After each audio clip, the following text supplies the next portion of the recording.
Lavish men salon north Nazimabad branch. जैसे ही मैं यहाँ पहुँचा, मैं सबसे पहले गया अंदर। अंदर जाते ही मुझे देखने को मिला एक बेहतरीन एनवायरनमेंट। उसके बाद मैंने देखी इनकी डील्स, जिसमें से मैंने डील 7 सेलेक्ट की। डील 7 सेलेक्ट करने के बाद मुझे एक आदमी अपने साथ लेकर सीधा-सीधा चला गया मैनी-पेडी रूम में। मैनी-पेडी रूम में जाने के बाद उसने सेक्शन रेडी किया और मैंने बना ली एक वीडियो। तो जब तक मैंने वीडियोस के शॉट्स ले लिए, बंदा सेक्शन रेडी कर रहा था। जब तक इसने सेक्शन रेडी किया, उसके बाद इस बंदे ने मुझे बिठा दिया इस चेयर के ऊपर और मेरे पाँव करा दिए डिप।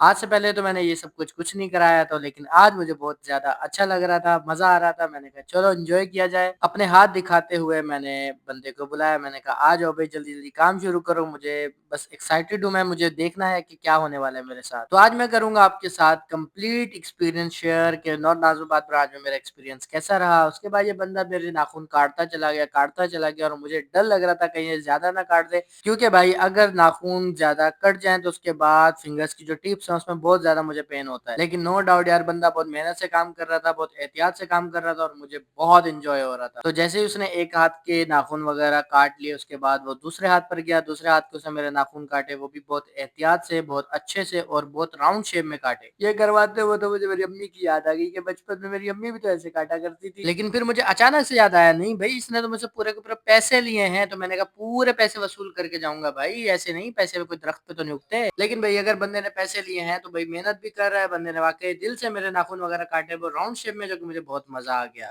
नेल कटिंग करते हुए भई ये बंदा बिल्कुल गायब हो गया, पूरे कमरे में मैं अकेला हो गया। मैंने कहा चलो इसी चीज़ का फ़ायदा उठाया जाए, क्यों ना कुछ शॉर्ट्स बना ली जाए। शॉर्ट बनाते-बनाते मुझे मस्ती सूझी, मैं खेलने लग गया पानी में। बचपन हो या जवानी, ये मस्ती करने में मुझे बहुत मज़ा आ रहा था। अभी मैं अपने पाँव को गोते दे ही रहा था कि ये बंदा वापसी आ गया और आके मेरे नाखूनों को घिसना इसने वापसी से शुरू कर दिया।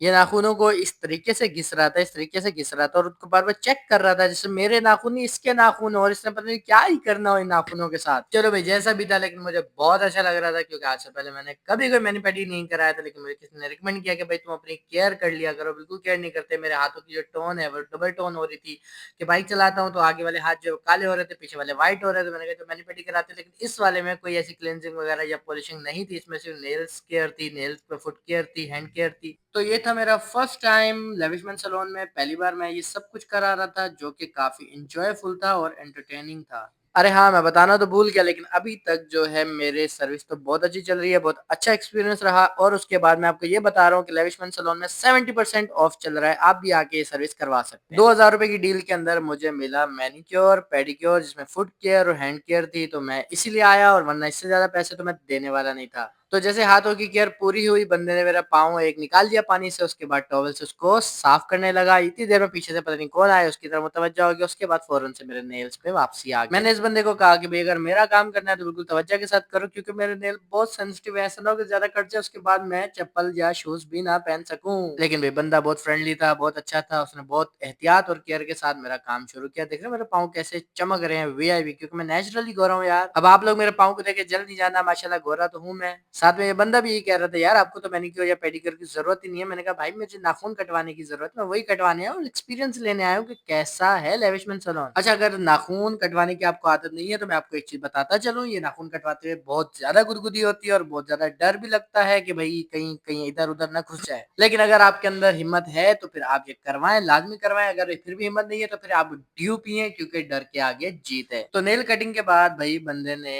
इस पर भी मेहनत करना शुरू कर दी, इसको भी घिसना शुरू कर दिया। घिस-घिस के मुझे तो डर था कहीं ये खत्म ही ना हो जाए। घिसते-घिसते पता नहीं इस बंदे को ऐसी क्या सूझी, क्या दिमाग में आया, ये बंदा अचानक से एक रेगमाल जैसा कुछ इसने उठाया और उसके बाद मेरे पाँव के निचले हिस्से को रगड़ना शुरू कर दिया इसने, और वो भी इतनी तेज़-तेज़। मैंने कहा यार डेड स्किन वगैरह तो नहीं है। आप यकीन करोगे इतनी ज़्यादा हँसी मुझे आज तक नहीं आई जितना इस बंदे ने रगड़ना शुरू किया। मेरी तो कोई डेड स्किन थी भी नहीं, फिर भी इस बंदे ने इतना रगड़-रगड़ के पता नहीं कौन-सी डेड स्किन उतार दी। 12, 13, 14, 15, 16 घंटे तो मेरे पाँव शूज़ में रहते हैं। शूज़ में रहते-रहते तो कोई डेड स्किन बचती नहीं है। पहले ही जो शूज़ मेरे हैं, सॉक्स मेरे हैं, वो खा के चले जाते हैं और बाकी की बची-कुची जो मैल-कुचैल थी वो इस बंदे ने रगड़-रगड़ कर उतार दी। मैंने इस बंदे को कहा कि यार मेरी तो कोई डेड स्किन है ही नहीं, फिर क्या उतार रहे हो? तो इसने बोला फरहान भाई है, और मेरी उँगलियों से भी इसने डेड स्किन उतारना शुरू कर दी। मैं क्या ही कर सकता था? मैंने कहा ठीक है भाई करता रह, तूने पैसे लिए पूरे कर, वसूली कर। फिर ये बंदा हँसने लग गया, मुस्कुराने लग गया और मेरे साथ फ्रेंडली बात करने लग गया। मैंने कहा ठीक है, ज़बरदस्त, एन्जॉय, एन्जॉय, एन्जॉय। लेकिन यार बहुत मज़ा आ रहा था ये सारी सर्विसेज़ करवाते हुए। मुझे लगता है कि हर महीने में बंदे को एक बार तो करवानी चाहिए। क्यों? कि आपको मेंटली सुकून मिलता है, मेंटली दिल करता है कि चलो यार अपने ऊपर भी खर्चा कर लिया जाए क्योंकि हम गधे नहीं है पूरी ज़िंदगी कमाते रह जाएँ, खुद पे भी खर्चा करना चाहिए। घर पे तो अम्मी हमें साफ टॉवल से मुँह भी ज़्यादा साफ नहीं करने देती कि हाथ भी नहीं साफ करने देती। ये बंदा साफ टॉवल से मेरे पाँव साफ करे जा रहा था। वाह यार! कितना लकी हूँ ना मैं। दिल कर रहा था यार मैं इस बंदे को ना गले लगा लूँ, बहुत प्यार करूँ, प्यार करूँ, प्यार करूँ। अरे भाई गलत वाला प्यार नहीं, मुझे बहुत वाक़ई अच्छा लग रहा था कि जितनी मेहनत कर रहा था मुझ पे और दिल कर रहा था 4, 5, 10 हज़ार रुपए इसको मैं टिप दे दूँ, लेकिन बस थे नहीं वरना मैं दे देता। उसके बाद भई ये बंदा दोबारा वो रेगमाल उठा के मेरे नाखूनों को घिसना शुरू कर दिया, लेकिन इस बार कुछ अनोखा हो गया, मेरे नाखून चमक गए, मेरा अपना चेहरा दिखने लग गया। वाह भई! यार ये तो वैसे मैजिक हो गया ना कि भई रगड़ते-रगड़ते, घिसते-घिसते इतने ही घिस दिए कि वो इतने पतले हो गए कि मुझे मेरा चेहरा दिखने लग गया। ये देखो बिल्कुल शाइन मार रहे हैं वीआईपी। तो यार मेरा तो बहुत अच्छा एक्सपीरियंस रहा। अगर आप भी ये सर्विस अवेल करना चाहते हो तो विज़िट करें लेविश मेंस सैलून। इसी के साथ मैं लूँगा आपसे इजाज़त। मेरी वीडियो को लाज़मी लाइक करें और चैनल को करें सब्सक्राइब।